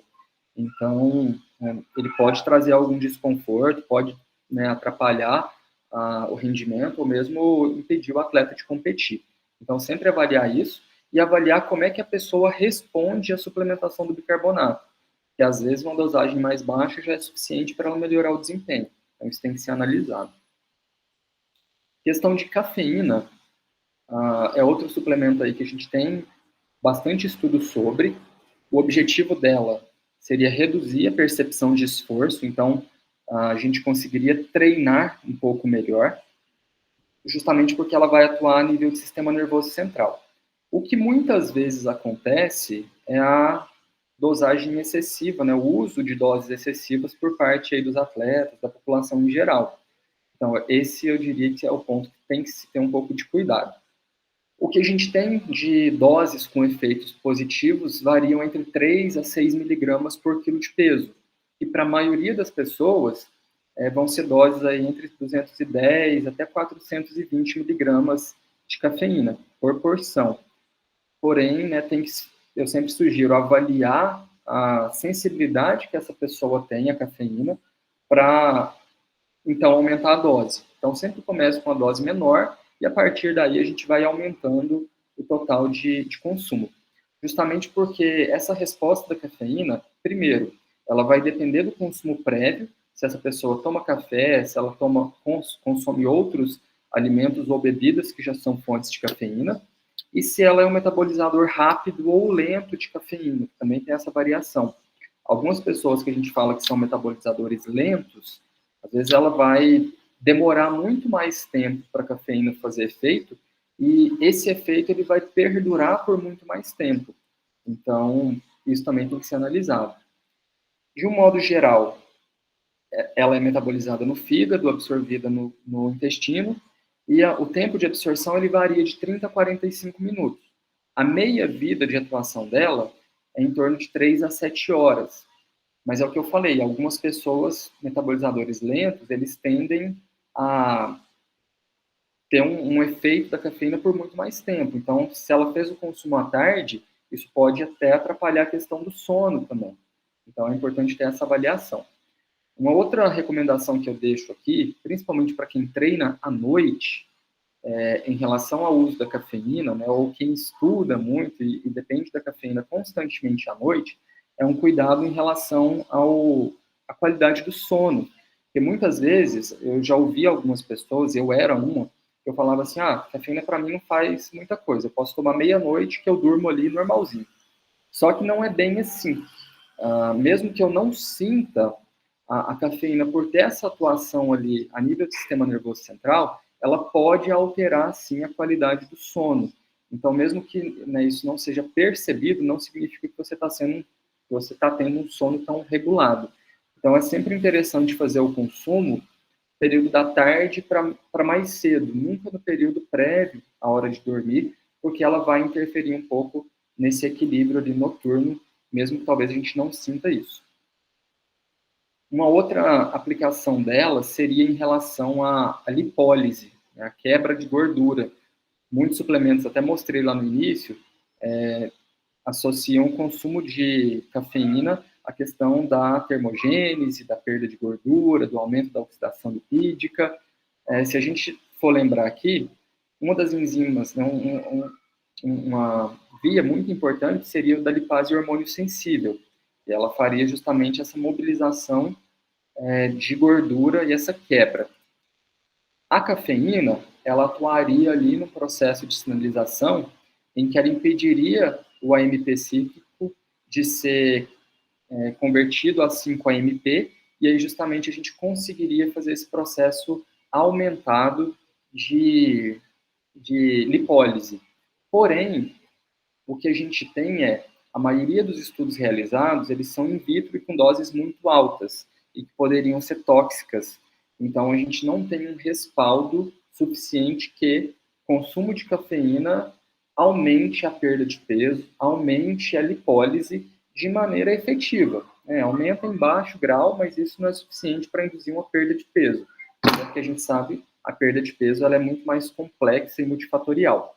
Porém, a cafeína, por si só, na questão de desempenho, ela atua a nível do sistema nervoso central, diminuindo a percepção da dor, aumentando esse estado de alerta, então a pessoa ela vai ficar mais responsiva, aumentando também a produção de algumas catecolaminas, principalmente a adrenalina, e ela vai melhorar o desempenho por isso. Em relação ao aumento da lipólise, a gente não tem esse benefício, esse respaldo ainda para falar com certeza. Outra questão da cafeína é que ela tem ação diurética, né? Poderia aumentar a perda hídrica, porém, né, o consumo dentro daquela dosagem recomendada, de 3 a 6 miligramas, não vai causar um desequilíbrio de hidratação, né? Não vai desidratar a pessoa. Então, não seria um problema. A gente tem que ter cuidado com doses mais altas, que aí talvez poderia ser prejudicial. O Colégio Americano de Medicina Esportiva, do esporte, fala que em relação à perda de peso, a gente tem pouca recomendação de uso, como eu expliquei. Então, a gente precisaria olhar a questão da cafeína como efeito ergogênico e ergolítico com outros olhos para outras aplicabilidades, e não para perda de peso.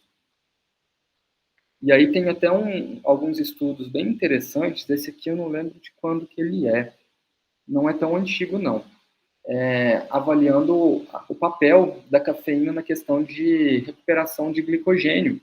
E foi um ensaio clínico randomizado, e com ciclistas, e aí foi um estudo bem conduzido, bem bonitinho. Eles avaliaram por biópsia, fizeram ali um processo de randomização dos indivíduos, e a premissa geral foi de que eles tentaram avaliar a combinação de café e leite, ou só leite, no processo de ressíntese de glicogênio após o treino.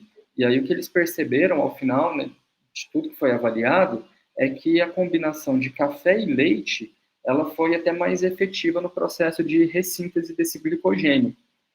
Então, pode ser aí uma estratégia interessante, fazer uma combinação da cafeína no pós-treino com o carboidrato, para tentar potencializar essa recuperação, principalmente para aqueles atletas ou indivíduos que estão numa fase de competição, talvez, que vão ter um intervalo menor de recuperação entre uma série e outra, né, de exercícios. E aí eu deixo 2 sugestões aqui de leitura para quem quiser se aprofundar, de revisão, que vem falando mais sobre essa questão da aplicabilidade e das nuances do uso do suplemento e da cafeína de um modo geral. Pessoal, como é que está meu tempo? Eu acho que eu já estou quase estourando, que eu falo demais. Já são quase 8 da noite. Marlon, tá tranquilo, pode seguir. Na prática aqui eu teria muita coisa para falar, mas assim, eu vou falar o que tem respaldo. O que não tem respaldo, se não der tempo para falar, é tranquilo.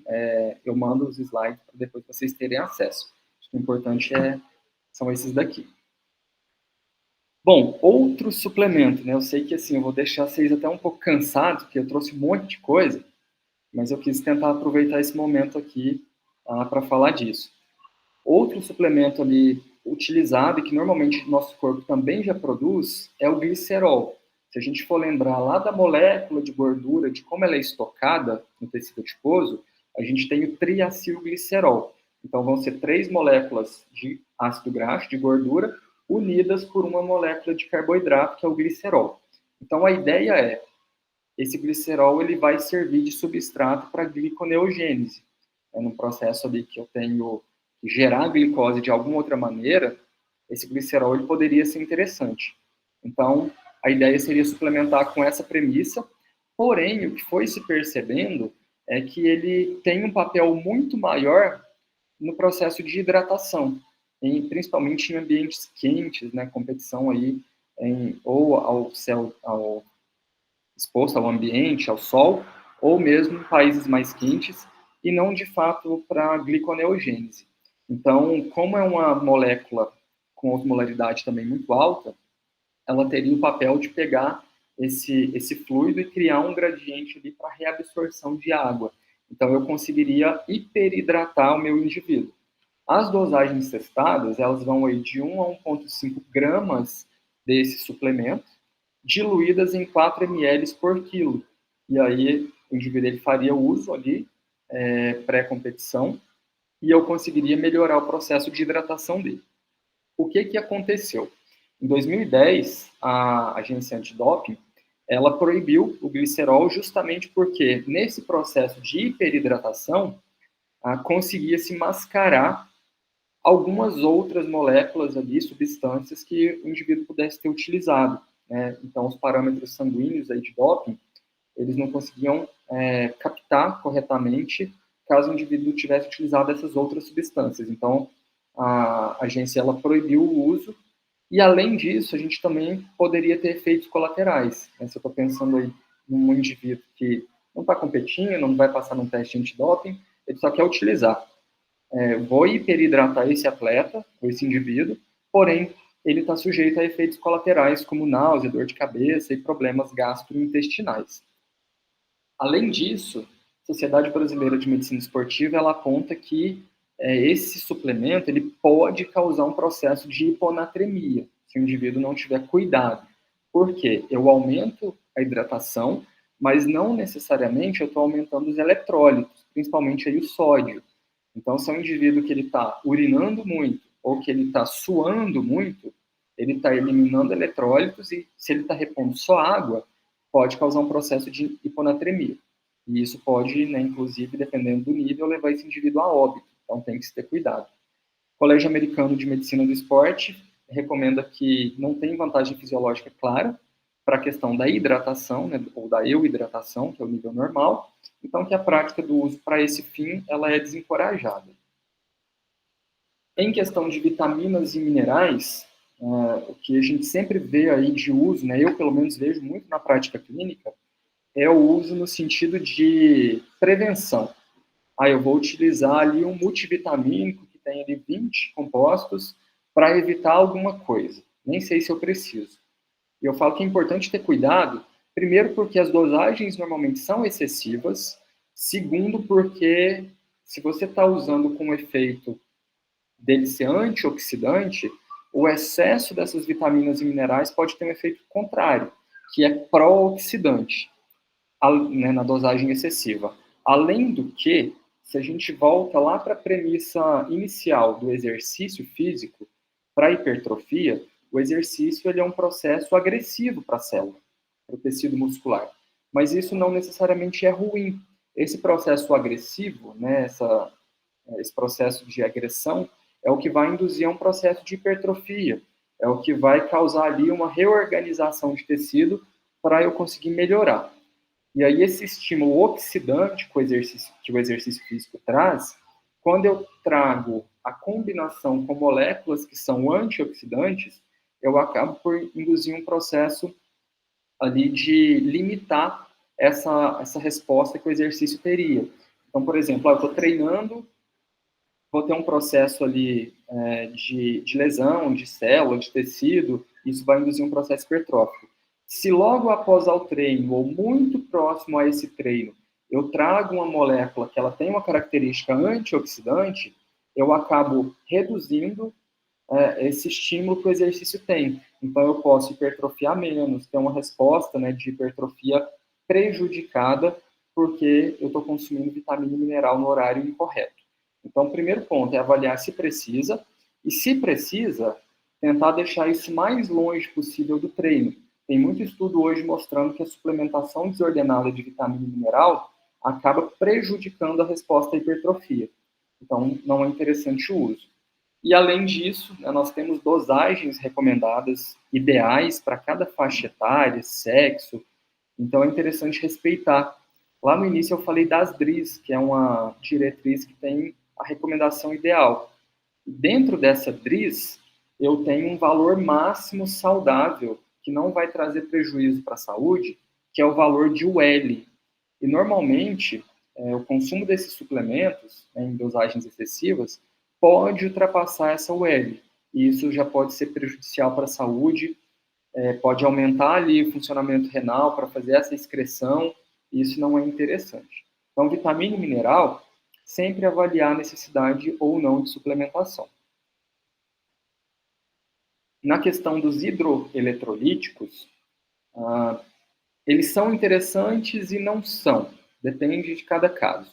O que seriam esses hidroeletrolíticos? Eles podem ser os sachês, que eu vou ter ali um pouco de carboidrato, vou ter algumas vitaminas e vou ter ali alguns eletrólitos. A gente tem a recomendação de qual deve ser a concentração, sejam as bebidas, né? Acho que aqui vai ser mais comum de todo mundo conhecer, Gatorade da vida ou outras bebidas. E a intenção deles, no sentido de repor água, repor um pouco de carboidrato, até pode ser interessante.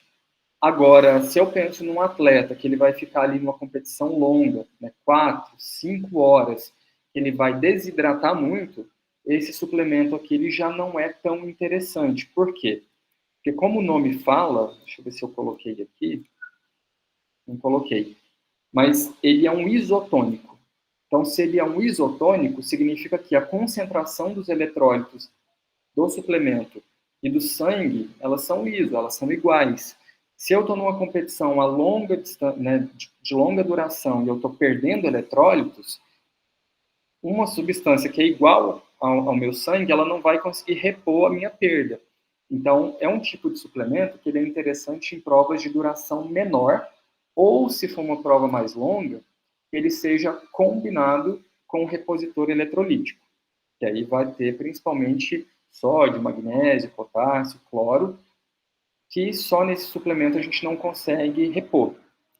Então, existe a recomendação, né, da Sociedade também Brasileira de Medicina do Esporte, se eu estou numa prova, numa competição, em que ela vai demandar um tempo maior de execução, que eu faça a reposição desses eletrólitos. Então, a cada hora, eu precisaria fazer a reposição de pelo menos aí 0,5 a 0,7 gramas por litro do que eu vou hidratar. Na prática, o que isso significaria? Para a maioria desses suplementos, cada cápsula vai ter aqui em torno dessa composição. Varia um pouco, mas não é muito. Então, para cada hora de treino, eu precisaria repor, em média, 4 cápsulas, dependendo de quando eu estou desidratando, para conseguir repor os eletrólitos igual ao que eu estou perdendo. Porque se eu reponho só com bebida hidroeletrolítica, ou se eu reponho só com água, eu caio no risco de ter a hiponatremia, que é a queda, né, desses eletrólitos, e aí eu posso induzir esse indivíduo a um processo de óbito, ou, enfim, de desmaio, ou alguma alteração de saúde. Bom, pessoal, eu não sei até que hora que a gente poderia continuar, mas tem uma parte de falsos recursos ergogênicos. Pode ficar tranquilo e seguir, cara. Pode seguir? Pode, fica tranquilo. Do que a gente falou, do que eu falei aqui até agora, tem alguma dúvida, algo que vocês queiram aí discutir, conversar, ou tá tranquilo? Não sei se está sendo interessante também, né? Eu tentei compilar algumas coisas, mas não sei se está fazendo sentido. Não, mano, tá sendo assim, não tenho dúvida, viu? Já tivemos perguntas aqui e acredito que algumas outras vão surgir até o conteúdo. Pode ficar à vontade para seguir. Então tá, João. Então vou terminando aqui, qualquer coisa você precisar, você me interrompe. Então, de tudo que eu trouxe aí, esses são ou os mais estudados, ou os mais conhecidos, alguns têm respaldos e outros realmente não têm, mas a gente tem estudos sobre ele. Porém... Marlon, rapidinho, só em relação aos isotônicos, o Matheus colocou uma pergunta aqui no chat, falando no futebol é muito comum ver os atletas utilizando os isotônicos, então não seria muito indicado? Não, ele pode ser utilizado. Até porque se a gente for pensar na questão do futebol, por exemplo, vai ser ali 45, 50 minutos que eu vou ter, dependendo, né, se é um futebol de campo, e depois eu vou ter uma pausa e depois eu volto de novo para um segundo tempo. Então, assim, eu tenho pausas para fazer uma reposição, para comer alguma coisa, o atleta talvez não fique o tempo todo no campo. O problema seria, por exemplo, uma ultramaratona. O indivíduo vai ficar ali 4, 5, 6 horas ou mais constante no exercício. Então, usar só o isotônico como repositor, né, geral não é suficiente, porque o indivíduo ele vai perder mais eletrólitos que o isotônico não consegue recompor. Então, eu poderia utilizar esse isotônico como uma estratégia ali, complementada com aqueles sais, né, aquelas cápsulas de sais que vão repor o que está sendo perdido. E aí o isotônico ele vai ter uma proposta interessante na reidratação, ele vai fornecer um pouco de carboidrato, que também é interessante, talvez não seja o suficiente, mas já vai contribuir. Então, ele só não vai ser interessante nessas atividades que vão durar muito tempo e, principalmente, que o indivíduo ele vai se desidratar muito. O isotônico ele até pode ser interessante também, tem alguns estudos hoje mostrando benefício com o bochecho de carboidrato. Como é uma bebida que tem carboidrato, você pode fazer o bochecho, cuspir, e esse simples bochecho, ele já vem sendo visto também em algumas situações para melhora do desempenho. Então, assim, ele é interessante para essas situações, né, de duração um pouco menor. Tá bem, Marlon. O Matheus agradeceu. E a Maria Vitória colocou uma pergunta também, ela falou, numa corrida em que as pessoas prezam por consumir algo fácil de carregar, o que seria mais indicado? Bom, depende da duração dessa corrida, né? Vamos pensar a intensidade dessa corrida, a duração dela. O que a gente tem aí recomendado, a gente tem o gel de carboidrato, que é uma estratégia interessante. Você tem a maltodextrina, que é uma estratégia que ela pode ser interessante. E aí a gente está pensando principalmente no carboidrato como fornecimento, né, energético. Então, se essa corrida ela vai durar 1 hora, aproximadamente, um pouquinho mais, talvez nem precise fazer essa suplementação, né? Aí você faz um pré-treino bem estabelecido e já é suficiente. Agora, se essa corrida ela vai durar mais tempo, né, 1 hora e meia, 2 horas, 2 horas e meia, você tem a recomendação de que, após a primeira hora, a cada hora adicional, você faça o uso de carboidrato, né, além dos eletrólitos que eu citei. Então, esse carboidrato ele pode ser preferencialmente na forma líquida ou gel, porque vai ser mais fácil de ser consumido e vai ser mais rápido de ser utilizado. Então, uma opção interessante seria uma maltodextrina, seria uma combinação ali de uma maltodextrina com um pouco de frutose, então um suco de fruta, porque a nível intestinal, a gente também tem uma problemática que se eu consumo muito carboidrato de uma vez, eu tenho transportadores ali para absorver que vão limitar a absorção. Então, se eu consumo, sei lá, 90 gramas de carboidrato, normalmente eu absorvo 60, se for de uma única fonte. Agora, se eu pego 60 de glicose e 30 de frutose, eu já uso 2 transportadores. E aí, normalmente, os géis de carboidrato eles já têm essa combinação. Eles costumam combinar 2 carboidratos diferentes. Então, tudo vai depender do quanto, da intensidade, né, da duração, mas eu diria que assim, o mais prático é uma bebida, uma malto diluída, maltodextrina, ou um gel de carboidrato que já vem pronto. Pode ser interessante para isso, e suficiente. Obrigado, Marlon. Nada. Bom, então vamos lá falar de alguns falsos recursos ergogênicos, né, na questão de desempenho esportivo, de melhora desse desempenho que a gente não tem respaldo. Não significa que não podem ser aplicados para outras situações, mas aqui a gente está falando de desempenho esportivo. Primeiro é o ginseng, que ele teoricamente ele faria um processo de melhorar a questão neural, hormonal do organismo e teria uma ação ergogênica, principalmente melhorando o fluxo sanguíneo. A gente não tem, né, os estudos não mostram aí conclusões assertivas e direcionadas para isso. Ele é como se fosse uma raiz, essa que está aqui no fundo. Levedura de cerveja vai ser aí um subproduto do fermento da cerveja. De fato, tem algumas vitaminas, minerais, principalmente vitamina do complexo B. A ideia de consumo é melhorar o consumo desses antioxidantes, vitaminas, minerais e melhorar desempenho, só que não tem nada que seja comprovado com esse propósito. Posso até utilizar no intuito de melhorar a ingestão de fibra, de melhorar a ingestão dessas vitaminas, mas de um modo ali, né, de rotina, nada no quesito de melhora ergogênica. A efedrina, ela é muito utilizada para perda de peso, tinha muito suplemento, hoje já é proibido, se existe ainda, né, já é no mercado negro, vamos falar assim, ela foi proibida em relação ao consumo, à comercialização. Ela está presente aí em vários suplementos visando ação a nível do sistema nervoso central. Então, estimula o sistema nervoso central. No meio esportivo, a premissa seria reduzir fadiga, melhorar o estado de alerta, aumentar a força, muito porque ela é muito associada também à cafeína. Então, esses seriam um dos principais efeitos de uso dela.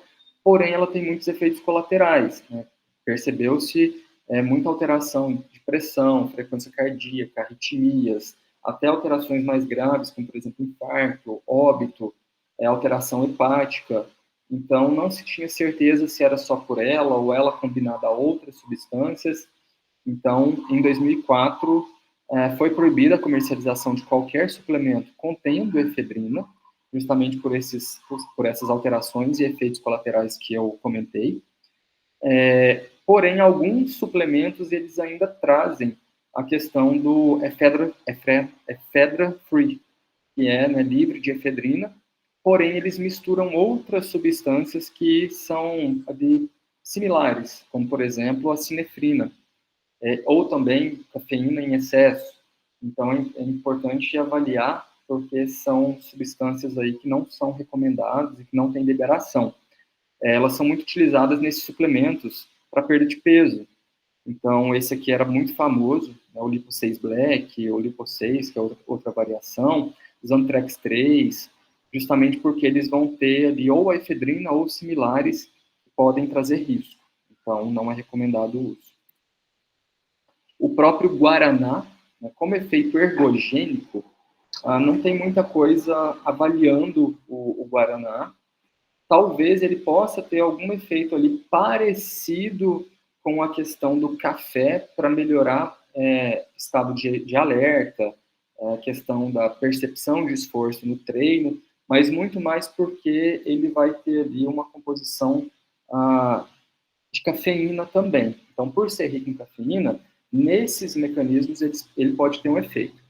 Agora, no quesito perda de gordura, ele vai ter a mesma recomendação da cafeína que eu falei. E não tem nada que mostre que usar cafeína aumente a lipólise, aumente a perda de gordura. Então, nesse quesito, suplementar Guaraná também não vai ter essa recomendação. E aí a gente tem os mesmos efeitos colaterais do uso excessivo que o café teria: taquicardia, cefaleia, problemas gastrointestinais. Então, tem que se ter esse cuidado quanto ao uso. O pólen ou geleia real, da mesma maneira que os suplementos de vitaminas e minerais, a gente não tem recomendação de que eles aumentem ou melhorem o desempenho. A geleia e o pólen são suplementos aí bem complexos, com a mistura de vitaminas, minerais, interessantes, porém, né, como efeito ergogênico que melhora o desempenho, a gente também não tem respaldo que melhore. E ainda tem uma questão que alguns indivíduos podem desencadear, ter uma resposta alérgica. Então, é interessante ter cuidado no consumo, porque o consumo excessivo pode trazer alguns outros problemas também. Como recurso ergogênico, a gente não tem respaldo. O Tribulus terrestris, que é muito utilizado, principalmente na questão de aumento de hormônios, principalmente a testosterona. O que a gente tem até então são estudos envolvidos com pessoas que tenham alguma alteração prévia dos níveis hormonais. Então, se eu tenho já baixa de testosterona ou baixa libido, para esses indivíduos, os estudos mostram que, né, o Tribus ele pode ter algum efeito benéfico, principalmente no quesito de melhora da libido. Mas só para por aí. Para desempenho, para aumento dos níveis hormonais, para aumento de massa muscular, até então eu, pelo menos, não conheço estudos bem feitos que avaliam um efeito positivo, né, um efeito real na questão de hipertrofia. Então, é muito utilizado na questão da libido, mas em questão de hipertrofia ele não parece aumentar essa resposta. Gama-orizanol é um suplemento aí que promete também aumentar os níveis hormonais, principalmente testosterona e GH, hormônio do crescimento, derivado aí de fibras de arroz, mas também não tem nada que comprove, a gente também não tem estudo suficiente para falar sobre isso. E aí, de um modo geral, né, existem outros, eu tentei trazer alguns que eu vejo mais aí na prática diária, que me perguntam mais. O que eu deixo como, né, final para a gente fazer um fechamento é que suplemento nenhum vai substituir uma alimentação equilibrada, descanso equilibrado, um treinamento eficiente e a própria, né, saúde desse indivíduo. Então, para a grande maioria dos casos, dieta e rotina já vai ser suficiente. O suplemento ele realmente tem que ser encarado como a cerejinha do bolo. Não adianta eu usar como base a suplementação e fazer o restante mais ou menos. Não vai dar resultado. E a maioria das pessoas tende a inverter nessa lógica. Não, eu vou comprar o suplemento, que aí depois eu começo a treinar e uma coisa tende a motivar a outra. E não funciona. Então, para atender essas necessidades, a gente sempre parte, né, da base e a gente vai adicionando suplemento à medida que for necessário. Eu, particularmente, não foi nenhuma nem duas vezes que eu já tirei muito suplemento, né, porque o indivíduo estava gastando ali 1.000, 1.200 com manipulado, que a gente nem tem respaldo científico, né, encaixei a rotina base e ele teve resultado. Então, eu acho que é sempre importante pensar no simples, no que o indivíduo vai manter a longo prazo, para que ele, de fato, consiga aí ter resultado e manter esse resultado a longo prazo. E aí eu deixo 4 sugestões aqui, né, para vocês irem consultando eventualmente, que a gente falou lá no início, de sociedades, organizações que vão sempre estar atualizando posicionamentos e novidades científicas sobre suplementos e áreas esportivas. Então, tem a Sociedade Brasileira de Medicina do Exercício do Esporte, tem o Colégio Americano de Medicina do Esporte, tem a Sociedade Internacional de Nutrição Esportiva, que traz muitos posicionamentos, inclusive eu falei bastante, né, sobre, embasado em estudos que ela traz, e tem a Associação Brasileira de Nutrição Esportiva, que também traz muitas atualizações, diretrizes, posicionamentos. Então, sugiro, né, que leiam, que visitem eventualmente esses sites, porque tem muita coisa interessante lá. E é isso, pessoal. Sei que eu falei muito, mas tentei trazer algo que fosse pertinente aqui. Eu espero que tenha sido. E eu agradeço de novo aqui o convite. Professor Daniel, a Fran, obrigado pelo convite. Marlon, muito obrigada. Nossa, excelente palestra. Eu, assim, acho que falo como representando a nutrição. Acho que a gente ficou muito, muito satisfeito com um pouquinho do conhecimento que você trouxe para a gente. Então, assim, acho que você falou vários pontos, assim, pelo menos para mim, achei muito importante. A questão de suplementos, vários que eu não conhecia. Acho que também você falou um pouquinho da questão de alguns mitos que a gente tem em cima de alguns, como a creatina, o BCA, a leucina também, para mim, achei muito importante você trazer para a gente também, com foco nela. E assim, nossa, eu gostei muito, então eu agradeço demais você por ter vindo falar conosco. E assim, eu acho que, não sei se posso, mas assim, eu queria já deixar um convite, se você puder voltar novas vezes e trazendo outros conteúdos para a gente, eu acho que vai ajudar muito, muito, muito. Obrigada. Eu que agradeço, Franciele, muito bom ter esse retorno, né? Eu fico feliz. Sei que às vezes são assuntos ali que eles são muito específicos da nutrição e às vezes nesse curto intervalo de tempo é difícil trazer muita coisa e aprofundar, então eu fico super aberto. Se quiserem que eu retorne, a gente fala às vezes coisas mais pontuais e dá para aprofundar com mais calma. Então, obrigado. Eu fico aberto a isso. Muito, muito bom. Obrigada. Isso mesmo, a gente teve um feedback muito positivo aqui no chat, Marlon, não sei se você conseguiu acompanhar agora no final. Eu estou abrindo aqui agora. Isso, você pode ver aqui que só tem falas aqui parabenizando, né, pelo conteúdo, pela palestra, pela didática, né, acho que pela forma como você trouxe o assunto, e um assunto que é complexo, mas você foi ali esmiuçando, tornando mais simples, até para quem não é da área de nutrição. Acredito que tenha sido possível acompanhar, se não 100%, porque tem questões que são realmente bem específicas, mas o geral, né, do conteúdo, a mensagem geral que você queria passar. E a Franciele roubou aqui a minha fala, né, Franciele, porque eu já ia deixar o convite aberto para você voltar aqui para outras oportunidades, outros momentos, outros eventos. A gente sempre tem o ato de fazer esse convite e deixar as portas abertas da Liga para bons profissionais que sejam motivados aí em estar trazendo conteúdos cada vez mais enriquecedores para os nossos ligantes e também para aqueles que estiverem ouvindo, né, futuramente esse conteúdo no nosso canal. Então, obrigado aí mais uma vez, viu? Obrigado, professor. E, né, talvez a gente marque um momento presencial futuramente. Quem sabe? Pode ser? Uma boa. Fico aberto também a isso. Obrigado de novo pelo convite, pelas palavras ao pessoal aqui. Agradeço mesmo. Muito obrigado. Eu vou encerrar aqui a gravação, né? Já desejando uma boa noite a todos, um excelente Natal, um excelente recesso, né? Boas festas, um bom ano novo, que 2024 seja um ano muito melhor que 2023 para todos nós e que a nossa liga continue, né, conquistando cada vez mais posições e destaque no próximo ano, contando com profissionais como o Marlon. Muito obrigado aí pela participação. Uma boa noite a todos. Eu vou encerrar a gravação, mas vou pedir para que vocês fiquem mais um pouquinho para que o Felipe possa dar os informes finais.